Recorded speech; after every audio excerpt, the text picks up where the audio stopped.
آپ کا سوال آج کا جس کی تیاری کچھ سوالے میں نے اکٹھے کر لیے ہیں، بتاؤ کیا ہے؟ ہیں دیکھ لوں، باقیوں کو سنا بھی دو، دیکھنے سے تو کسا پتہ چل جائے گا سوال۔ آج کل جو مذہب کے نام پر مختلف تاریخیں بھی اٹھتی ہیں، لیکن ان کا اصل مقصد معلوم ہوتا ہے مذہب نہیں بلکہ اقتدار کی ہوس ہے، جس کی بنا پر وہ سنیں نا، یہ سوال جی تھا ہی نہیں، جی اب بھول ہی گئے ہیں بتائیں گھبرا کے۔ بتائیں نہیں سوال تو یہ تھا کہ سب کو چھوڑ کر آپ کے پیچھے کیوں پڑ گئے ہیں؟ ٹھیک ہے یعنی جی عام طور پر لوگ یہ سوال کرتے ہیں، ہم جو سب لکھ کے بھیجتے ہیں، وہ کہتے ہیں ٹھیک ہے آپ کی باتیں بھی ہوں گی، لیکن آخر علماء کو علم ہے، سب دنیا میں اور بھی فرقے موجود ہیں، ان میں بھی اگر ایسی باتیں تھیں فسق و فجور کی تو ان کے کچھ پیچھے کیوں نہ پڑے، آپ ہی کو کیوں چن لیا گیا ہے؟ یہ تھا سوال، اس لیے ضرور کوئی بات ہوگی تو میں بتا دیتا ہوں کہ ہے بات ضرور۔ بات یہ ہے کہ افتراق کے زمانے سے متعلق، جبکہ دنیا میں فتنہ و فساد پھیلنا تھا اور امت و امت میں افتراق پیدا ہو جانا تھا، اس کے متعلق حضرت اقدس محمد رسول اللہ صلی اللہ علیہ وآلہ وسلم کی ایک پیشگوئی تھی جسے بہرحال پورا ہونا تھا۔ یہ ہے وہ مضمون جس پہ میں کچھ روشنی ڈالوں گا، لیکن اس سے پہلے ایک عمومی نفسیاتی نقطہ آپ کو سمجھاتا ہوں۔ جب بھی خدا تعالیٰ کی طرف سے کوئی آواز بلند ہو، اس وقت وہ لوگ جو پہلے آپس میں بٹے ہوئے ایک دوسرے کے خلاف ہر قسم کے بغض و عناد کا اظہار کر رہے ہوتے ہیں، وہ ہمیشہ سب اکٹھے ہو کر اس آواز کے پیچھے پڑ جاتے ہیں جو خدا کی طرف سے اٹھتی ہے، اور اس کے پیچھے ایک نفسیاتی وجہ ہے۔ آپس کے اختلافات تو دلوں کے پھٹنے کی علامت ہیں، وہ تو چلتا ہی ہے سلسلہ، لیکن فی الحقیقت ان کا دل یہ گواہی نہیں دیتا کہ فلاں جماعت یا فلاں جماعت ایک غالب آ جانے والی جماعت ہے، اسے تائید حاصل ہے، اس میں کوئی غیر معمولی انقلابی بات ہے۔ اس وجہ سے پوری سنجیدگی کے ساتھ تمام بٹے ہوئے فرقے مذہب کی تاریخ میں کبھی بھی ایسا واقعہ نہیں ہوا کہ مل کر کسی ایک عام فرقے کے پیچھے پڑے ہوں، بلکہ ہمیشہ اس آواز کے پیچھے اکٹھے ہوتے ہیں، پیچھے پڑنے کے لیے اکٹھے ہوتے ہیں جو خدا تعالیٰ کی طرف سے اٹھتی ہے، اور باقی سب نفس کے بہانے ہیں۔ حضرت مسیح علیہ الصلوۃ والسلام کا حال دیکھ لیں، کون سا ایسا پیغام تھا جس سے دل آزاری ہو رہی تھی؟ دل آزاری کے متعلق بہانے کھڑے گئے، ہر بہانے کا آپ نے جواب دیا تو کہا غلط کہہ رہے ہو، میں یہ نہیں کہتا، میں یہ کہتا ہوں۔ مثلا ایک الزام لگا دیا کہ تم نے بائبل کی تنسیخ کا اعلان کر دیا، ایک نیا دین لے کر کھڑے ہو گئے۔ حضرت مسیح نے فرمایا کہ ہرگز نہیں، میں بائبل کو کتابوں کا ایک شوشہ بھی منسوخ کرنے نہیں آیا، بلکہ ان کی تکمیل، یعنی ان کے پیغام کی تکمیل کے لیے آیا ہوں۔ کسی نے نہیں سنی۔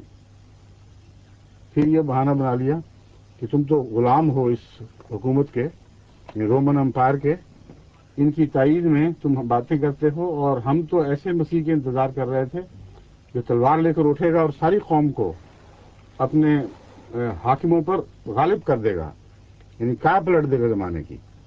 یہود جو مدت سے رومن امپائر کے پیچھے سے غلام چلے آ رہے تھے، ان کے مظالم سہ رہے تھے، ان کے لیے ایک مسیح، تلوار والا مسیح اٹھے گا اور قوم کی تقدیر بدل دے گا۔ تم کیسے مسیح ہو جو اس قوم کی اطاعت کا حکم دے رہے ہو اور یہ کہتے ہو کہ ہمیں ایسے کوئی غرض نہیں ہے، مجھے تو آسمان کی بادشاہی سے غرض ہے؟ اس قسم کے بہانے 100 گھڑتے تھے۔ حضرت ایلیا کے متعلق سوال کیا کہ تم تو ایک کہتے ہو میں مسیح ہوں، مسیح کے متعلق واضح طور پر کتاب میں لکھا ہوا ہے کہ اس کے آنے سے پہلے ایلیا رتھ میں بیٹھ کر آسمان سے اترے گا۔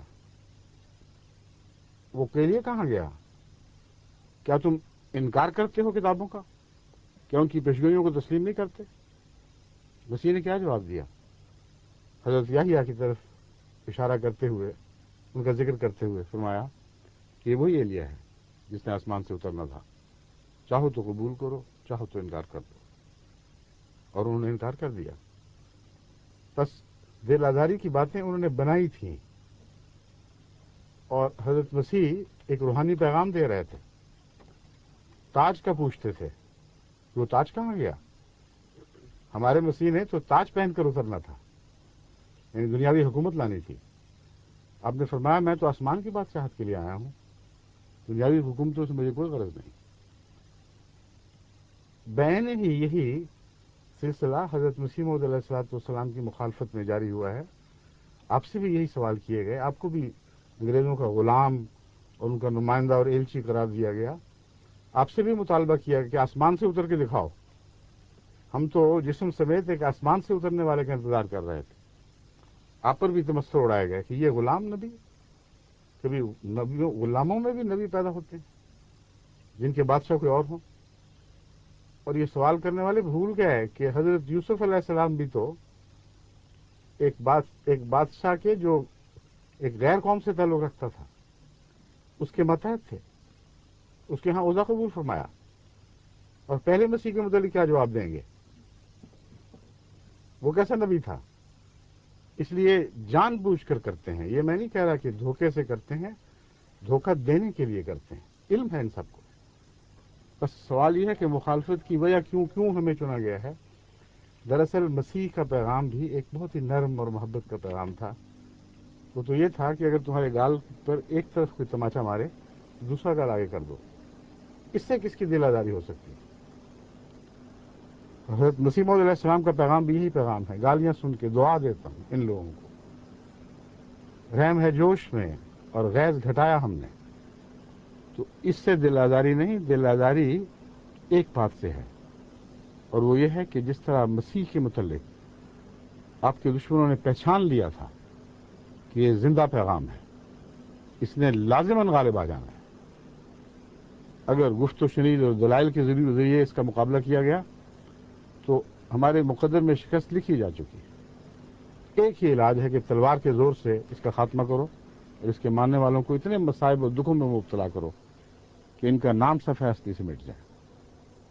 بس آج جو جماعت احمدیہ سے کی مخالفت ہو رہی ہے اور دشمنی کے لیے چن لیا گیا ہے، یہ مذہبی اختلافات کی وجہ سے نہیں ہے، یہ اس یقین دلوں میں یقین گھڑ چکا ہے، جانتے ہیں کہ یہ پھیلنے والے لوگ ہیں، ان کا پیغام زندہ ہے، ان کا غالب آنا مقدر نظر آتا ہے ان کو، اور پھر پورا زور لگاتے ہیں کہ اس تقدیر کو ٹال دیں۔ کبھی خدا کی لکھی ہوئی تقدیر کو بھی کسی نے ٹالا ہے؟ کبھی نہیں ٹل سکی، نہ ٹل سکے گی، مگر بہانے ہیں، اور بہانے بھی ایسے بنائے گئے کہ ان کا جب ذرا بھی تجزیہ کریں تو ان کے اندر جو جھوٹ اور فریب چھپا ہوا ہے وہ بالکل کھل کے ظاہر و باہر ہو جاتا ہے۔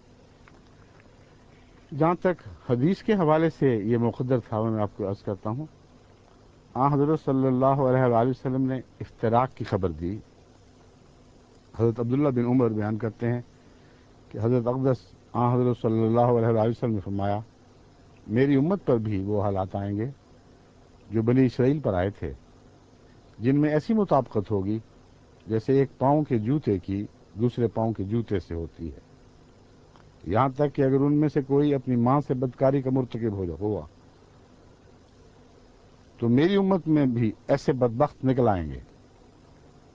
بنی اسرائیل 72 فرقوں میں بٹ گئے تھے، اور میری امت 73 فرقوں میں بٹ جائے گی، لیکن ایک کے سوا جو ملت واحدہ ہوگی، ایک نظام کے تابع ایک جان ہوگی، سب جہنمی ہیں۔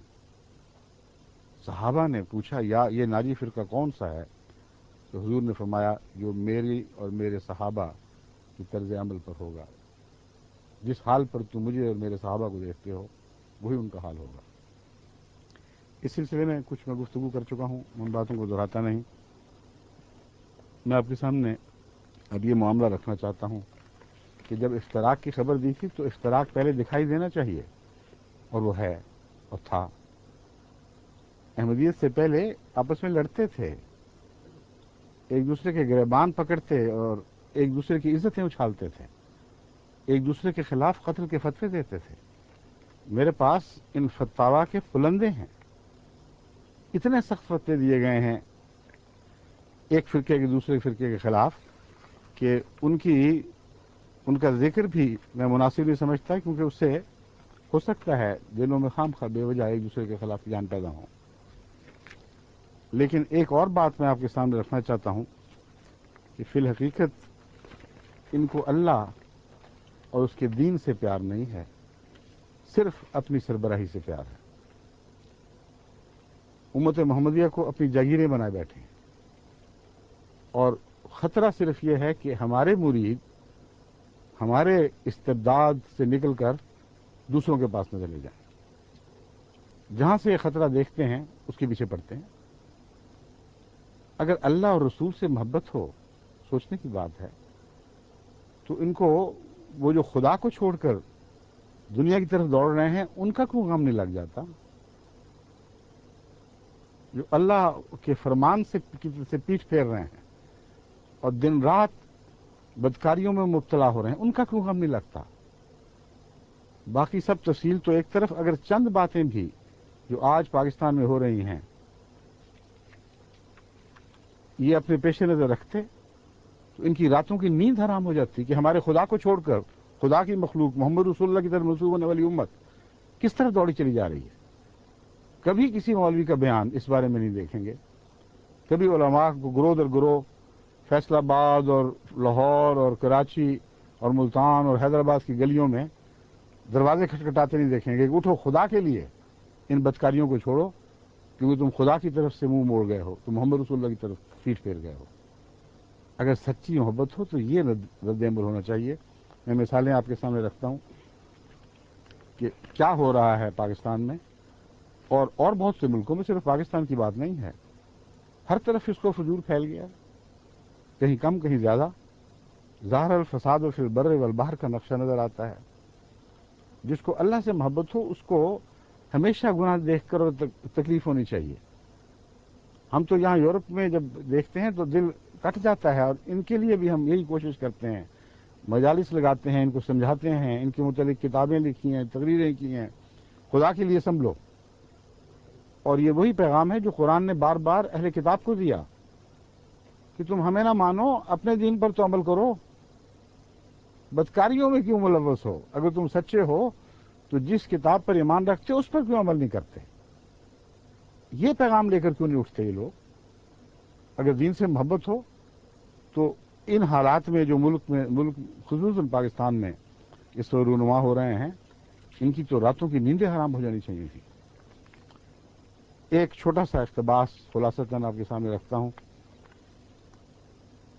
سید قیصر شیرازی صاحب ہیں کوئی، ان کا ایک تبصرہ اخبار وطن لندن 13 تا 19 جولائی 1991 میں شائع ہوا۔ لمبی عبارت میں سے ایک عبارت رکھتا ہوں، چنتا ہوں آپ کے لیے۔ معاشرے میں رشتوں کا تقدس ختم ہو گیا ہے، انسان کے اشرف المخلوقات کا تصور معدوم ہو چکا ہے، آنکھوں میں شرم و حیا باقی نہیں، 5 وقت کی نمازیں پڑھنے کے باوجود دلوں سے خوف خدا ختم ہو چکا ہے، حرص اور ہوس کی آگ نے اپنے پرائے کی تمیز ختم کر دی ہے، انسان حیوان بن گیا ہے، اور حیوانوں کا شرافت اور غیرت سے بھلا کیا واسطہ۔ بڑی محتاط تحریر ہے، جو واقعات اخباروں میں روز چھپ رہے ہیں ان کے چند نمونے میں آپ کے سامنے رکھتا ہوں۔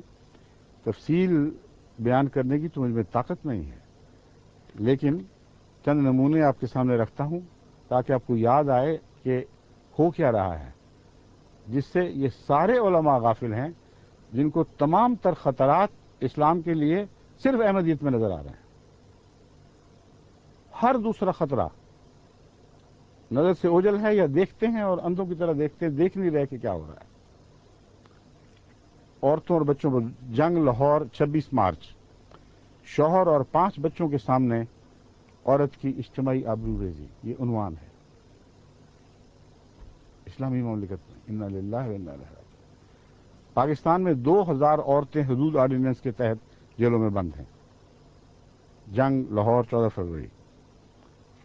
18 فروری میں خبر ہے احمد پور شرقیہ کی بستی میں 5 مسلح افراد کی شادی شدہ عورت سے رات بھر زیادتی۔ شیخو پورہ میں کوچوان کی 15 سالہ بیٹی، جنگ لاہور۔ تنسیخ نکاح کا دعویٰ کرنے والی عورت کے ساتھ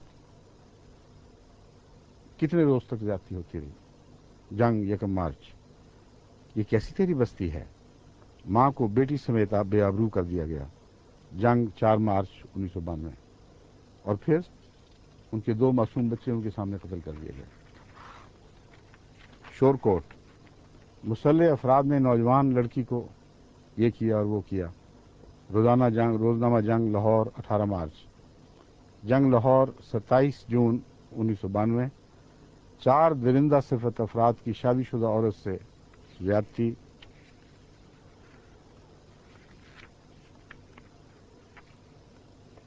خاتون خاوند کو ڈھونڈنے نکلی تھی۔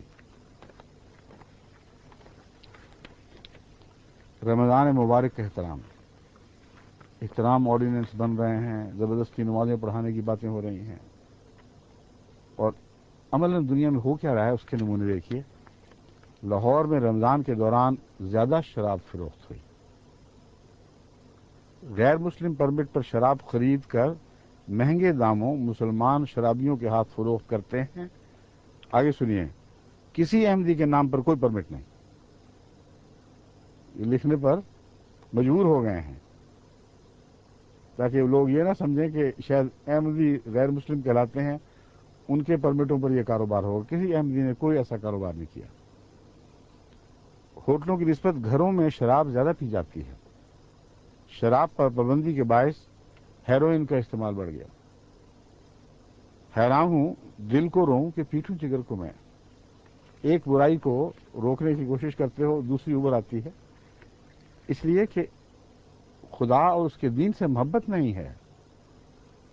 اگر حضرت محمد مصطفیٰ صلی اللہ علیہ وسلم کے سچے غلام ہوتے تو آپ کی زبان میں نصیحت کر کے، آپ کے اسلوب اختیار کر کے نصیحت کرتے، گریہ وزاری کرتے خدا کے حضور، اور روتے ہوئے لوگوں کے پاس پہنچتے کہ خدا کے لیے اللہ اور رسول کی عظمت اور بزرگی کا حوالہ دے کر ہم تمہارے پاؤں پکڑتے ہیں کہ ان چیزوں سے باز آؤ اور لوٹ آؤ کھوئی ہوئی جنت کی طرف، یعنی اللہ اور رسول کی اطاعت کی طرف۔ پھر دیکھتے کہ خدا کے فضل سے کیسا اثر ہوتا ہے، کیونکہ خدا تعالیٰ کا قرآن کریم میں حضرت محمد مصطفیٰ صلی اللہ علیہ وسلم سے ایک وعدہ ہے، جو آپ کی ذات آپ کے وقت تک محدود نہیں بلکہ آپ کی اس ذات سے تعلق ہے جو ہمیشہ زندہ رہے گی، جس کا قیامت تک سے تعلق ہے، اور وہ یہ وعدہ ہے، فذکر ان نفعت الذکریٰ، اے محمد تو نصیحت کر اور کرتا چلا جا، اور ہم یقین دلاتے ہیں کہ تیری یہ نصیحت جیسے تو کرتا ہے یہ ضرور اثر دکھائے گی، یہ رائے گاں جا نہیں سکتی۔ بس قرآن نے جو نسخے دیے ہیں وہ تو بھول بیٹھے ہیں۔ کبھی گالیوں سے بھی دنیا کی اصلاح ہوئی ہے، کبھی ڈنڈوں سے بھی معاشرہ تبدیل ہوا ہے۔ قانون سازی سے اگر معاشروں کی اصلاح ہو سکی ہوتی تو خدا تعالیٰ کو دنیا میں ہر جگہ انبیاء بھیجنے کی بجائے قانون ساز بھیجنے چاہیے تھے، جو معاشرے میں سیاسی قانون جاری کرتے اور اصلاح ہو جاتی۔ کبھی دنیا کی تاریخ میں سیاسی حکومتوں سے قوانین کے ذریعے اصلاح نہیں ہو سکی، نہ کبھی ہو سکے گی۔ اصلاح کے انداز مختلف ہیں۔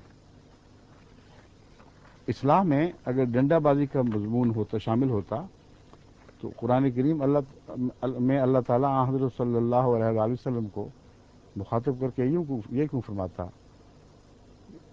انما انت مسیطر لست علیہم، انما انت مذکر لست علیہم بمسیطر، اے محمد تو مذکر ہے، اور مراد یہ ہے کہ تیری شان کی نصیحت کرنے والے کو کسی ڈنڈے کی ضرورت کیا ہے؟ لست علیہم بمسیطر، تجھے ہم نے ان پر داروغہ تو مقرر نہیں فرمایا، تو مذکر ہے، اور تیری شان کا مذکر کبھی ناکام نہیں ہوا کرتا۔ تیری نصیحت کافی ہے، اسی نصیحت کے ساتھ دنیا میں انقلاب برپا کرتا چلا جا۔